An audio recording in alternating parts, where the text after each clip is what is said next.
So ఈ సందర్భంగా ఒక్క నిమిషం పాటు మనం కంక్లూడ్ చేద్దాం. మెయిన్ ఏంటంటే అమ్మ ఒడే ప్రథమ పడి అంటాం. అంటే అమ్మ గర్భంలో ఉన్నప్పటి నుంచి కూడా 9 నెలల పాటు అనేక రూపాంతరాలు చెందుతూ ఆ పిండంగా ఉన్నటువంటి నువ్వు కంప్లీట్ వ్యక్తిగా గర్భం నుంచి బయటకు వస్తా ఉన్నావు అనమాట.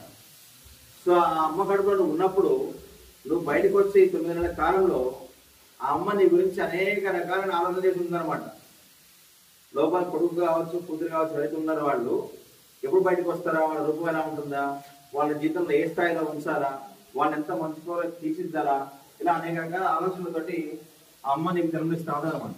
సో నువ్వు పుట్టిన దగ్గర నుంచి నాన్న కావచ్చు, అమ్మ కావచ్చు, నిన్న ఉత్తమమైనటువంటి పౌరుడిగా మార్చేందుకు నిరంతరం కూడా వాళ్ళు తప్పిస్తూనే ఉంటారు అన్నమాట. అవునా కదా?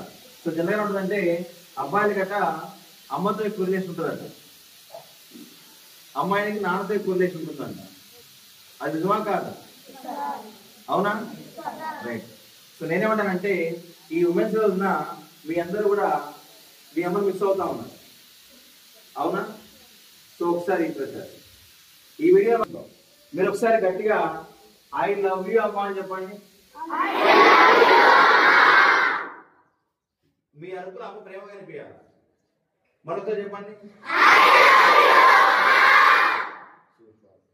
అక్క చెల్లి ఉంటారు కదా, ఫస్ట్ అక్క ఉన్నవాడు ఐ లవ్ యూ అక్క అని చెప్పండి. చెల్లి